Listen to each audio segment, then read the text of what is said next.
მიუნხენის უსაფრთხოების კონფერენცია 2026. უმნიშვნელოვანესი შეხვედრა, რომელზეც განიხილება ტრანსატლანტიკური მოკავშირეობის მომავალი. პლატფორმა, სადაც მსჯელობენ ევროპის და შეერთებული შტატების და ზოგადად დასავლეთის, რომელიც აღარ არის გეოგრაფიული ტერმინი, რომელიც მოიცავს მათ შორის საკმაოდ შორეულ აღმოსავლურ ქვეყნებსაც, როგორც იაპონია, ავსტრალია ან სამხრეთ კორეა შეიძლება იყოს, პლატფორმა, რომელიც უპირველესად, რა თქმა უნდა, ორიენტირებულია ევროპის უსაფრთხოებაზე. და შესაბამისად ნებისმიერი განცხადებები, რაც კეთდება ამ უმნიშვნელოვანესი კონფერენციის ფარგლებში, რეალურად ასახავს ევროპული უსაფრთხოების არქიტექტურის მომავალს. ეს პირდაპირ ეხება, რა თქმა უნდა, სამხრეთ კავკასიას, პირველ რიგში საქართველოს და მეტწილად განსაზღვრავს საქართველოს გეოპოლიტიკურ ლანდშაფტსაც, რადგანაც ევროპა ყველაზე მსხვილი გეოპოლიტიკური მოთამაშეა ამ რეგიონში. მათ შორის ჩვენი კონსტიტუციით გამტკიცებულია ევროკავშირში, ევროპის კონტინენტზე ყველაზე ძლიერი გაერთიანების ფარგლებში გაწევრიანება, რომელიც მიუხედავად იმისა, რომ შეჩერებულია თავისი არსით, წარმოადგენს ჩვენს ისტორიულ არჩევანსაც და ეს არ არის ნამდვილად ერთი თაობის გადაწყვეტილება. მაშინ რა საკითხები განიხილეს მიუნხენის კონფერენციაზე? რა გამოსვლა ჰქონდა ყველაზე მნიშვნელოვან სტუმარს, შეერთებული შტატების სახელმწიფო დეპარტამენტის ხელმძღვანელს მარკო რუბიოს? არის თუ არა იმედი, რომ შეერთებული შტატების და ევროპის ურთიერთობები აღდგება? აქვე გეტყვით. იმედი ნამდვილად არის და მეტიც. მარკო რუბიოს გამოსვლა კიდევ ერთხელ მყარ საფუძველს უყრის ტრანსატლანტიკურ ერთობას. რუბიომ პირდაპირ განაცხადა, რომ ამერიკა მიუხედავად იმისა, რომ ახლა ამერიკის კონტინენტზეა ეს სახელმწიფო და ისინი იქ ცხოვრობენ, მათი სამშობლო იქ არის, ისინი არიან და ყოველთვის იქნებიან ევროპის შვილები. ხედვა კი იმაშია, რომ ევროპა უფრო ძლიერი უნდა გახდეს, უფრო სუვერენული. სუვერენული იმ გაგებით, რომ უფრო ერთიანი ძლიერი ცენტრი უნდა იყოს, რომელიც არ იქნება სრულად და მუდმივად დამოკიდებული შეერთებულ შტატებზე. ნამდვილად, არაერთი გამოსვლის დროს ეს იყო ცალსახად აღნიშნული. რომ ის ფაქტი, რომ ევროპას გააჩნია რუსეთზე 10-ჯერ უფრო დიდი ეკონომიკა, თუმცა 10-ჯერ უფრო ძლიერი სამხედრო კომპონენტით ამ მომენტისთვის არ არის, ადასტურებს იმას, რომ ევროპას სჭირდება მეტი გაერთიანება. მარკო რუბიოს მტკიცებით უნდა შეიცვალოს მიგრაციული პოლიტიკა. ეს მათი შიდა საკითხი არის, ასე ვთქვათ, ევროპული და ამერიკული დღევანდელი ადმინისტრაციების განსხვავებული ხედვა. მოდით ასე ვიტყვით. ამერიკა არის პოლიტიკურ ლანდშაფტზე მარჯვნივ გადახრილი ტრამპის ადმინისტრაციის პირობებში, ბაიდენის და დემოკრატების ადმინისტრაციის პირობებში მარცხნივ გადახრილი იყო და თავისი არსით ევროპის უმრავლესობა ქვეყნების და თავად ევროკავშირის პროექტი მეტწილად მარცხნივ გადახრილი პროექტია. სწორედ ამიტომ ამერიკა ცდილობს ახლა ევროპის დარწმუნებას, რომ თვითონაც შეუერთდნენ აი ამ მარჯვნივ გადახრას, ხოლო ევროპისთვის ეს გარკვეულწილად გამოწვევაც არის. რადგანაც ევროპული პროექტის იდეა გაცილებით უფრო ღრმა ფესვებით არის მარცხნივ გადახრილი და ბუნებრივია, რომ ევროპის ეს მიდგომა ვერ შეიცვლება მით უმეტეს უცებ. თუმცა ამავდროულად ვერ შეიცვლება, რადგანაც კოორდინაციის მექანიზმები ევროპაში არის სხვა. ევროპა თავად დგას ინსტიტუტებზე და თავად დგას სისტემებზე, რომელიც გულისხმობს სუვერენული სახელმწიფოების თანამშრომლობას, მაშინ როდესაც შეერთებულ შტატებში მართალია შტატი პრაქტიკულად სახელმწიფოა, მაგრამ მათი ფედერალური ბუნება არსებობს, ასეთი ფედერალური ბუნება ევროპაში არ არსებობს. შესაბამისად, ევროპა გარკვეულწილად ამ შემთხვევაში ისწრაფვის საკუთარი პროექტის გაუმჯობესებისკენ.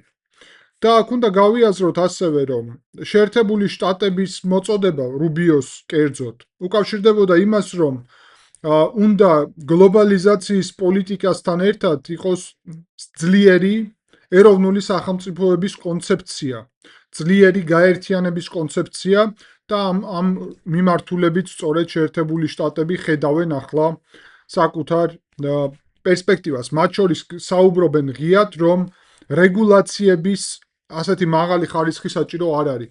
თუმცა პირდაპირ უნდა თქვათ, რომ ევროკავშირი რეგულაციების გარეშე შეუძლებელია, რომ არსებობდეს, რადგან სტრუქტურულად სხვა რამეს ნიშნავს, ვიდრე შეერთებული შტატები. ჯამში რუბიოს გამოსვლა იყო ძალიან პოზიტიური, რომელიც ამ გამოსვლითაც, რომელმაც დაადასტურა კიდევ ერთხელ ტრანსატლანტიკური კავშირები და თქვა, რომ ევროპა ჭირდებათ როგორც ძლიერი მოკავშირე. გერმანიის კანცლერი მერცის გამოსვლაც იყო ძალიან საინტერესო. მერცმა ისაუბრა იმაზე, რომ ბერლინსა და პარიზს შორის მიმდინარეობს მოლაპარაკებები, რომელიც გულისხმობს ფრანგული ბირთვული იარაღის გავრცელებას ევროპულ უსაფრთხოების სისტემაზე. ანუ გერმანიას, რომელსაც არ გააჩნია ბირთვული იარაღი, უნდა ქონდეს საშუალება მიიღოს ეს ბირთვული იარაღის შესაძლებლობა სწორედ ფრანგული ბირთვული იარაღის დახმარებით. მერცმა ასევე მოუწოდა შეერთებულ შტატებს, რომ საკუთარი გზავნილებით და გადაწყვეტილებებით აღადგინონ ტრანსატლანტიკური ნდობა. ამავდროულად თქვა, რომ ძველი სისტემის დანგრევა მიმდინარეობს და მიუხედავად ამისა, შეერთებული შტატები მარტო ვერ შეძლებენ უსაფრთხოების უზრუნველყოფას. შეერთებულ შტატებს მაშასადამე ჭირდება ძლიერი ევროპა როგორც მოთამაშე. ამიტომ მერცის აზრით ევროპა უნდა გახდეს ძლიერი მოთამაშე, სუბიექტური. და ამავდროულად მერცმა ძალიან სერიოზული განცხადება გააკეთა, რომ უკრაინას სრულად უჭერენ მხარს და მტკიცედ გააგრძელებენ უკრაინის მხარდაჭერას და ეს გულისხმობს არა მხოლოდ გერმანიას, არამედ ევროპას. საფრანგეთის პრეზიდენტი ემანუელ მაკრონის განცხადებებიც იყო მნიშვნელოვანი. მან ისაუბრა გადახალისებაზე და გადააზრებაზე მათ შორის ევროპული უსაფრთხოების, თქვა, რომ არ შეუძლიათ ევროპელებს სხვის იმედად ყოფნა, ღია მინიშნება შეერთებული შტატების მიმართ და ამავდროულად, რომ ევროპელებს არ შეუძლიათ რუსეთის ფაქტორის არ გათვალისწინება, რუსეთიდან მომდინარე საფრთხეების არ გათვალისწინება. ემანუელ მაკრონმა დაადასტურა ბირთვული იარაღის მიმართულებით თანამშრომლობა გერმანიასთან და ისაუბრა, რომ ამ კუთხით იქნება კონკრეტული ნაბიჯები. ასევე თქვა, რომ ევროპის სუსტ გაერთიანებად წარმოჩენა არის შეცდომა, თუ ამას ვინმე აკეთებს, ვინც აკეთებს და ევროპა ძლიერია და გაძლიერდება აწი. ბრიტანეთის პრემიერ-მინისტრი კირ სტარმერის განცხადებებიც იყო საინტერესო.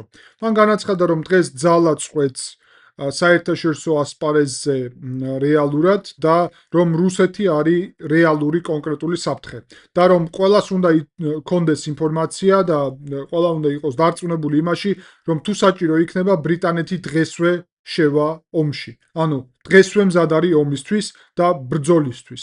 ამავდროულად თქვა, რომ ნატოს ხარჯების გაზრდა არის ძალიან მნიშვნელოვანი, ხოლო ნატო კიდევ უფრო ევროპული უნდა გახდეს, იმ კუთხით, რომ ევროპელებმა უფრო დიდი წვლილი უნდა შეიტანონ ნატოს განვითარებაში. ევროკავშირის პრეზიდენტმა, თავმჯდომარემ ურსულა ფონ დერ ლაინმა განაცხადა 42.7 მუხლის ფარგლებში, რომელიც ევროკავშირის შეთანხმების მუხლია, რომელიც კოლექტიურ თავდაცვას გულისხმობს, თუმცა არ არის ნატოს მეხუთე მუხლი, ანუ ვალდებულებას არ აჩენს, ასე ვთქვათ.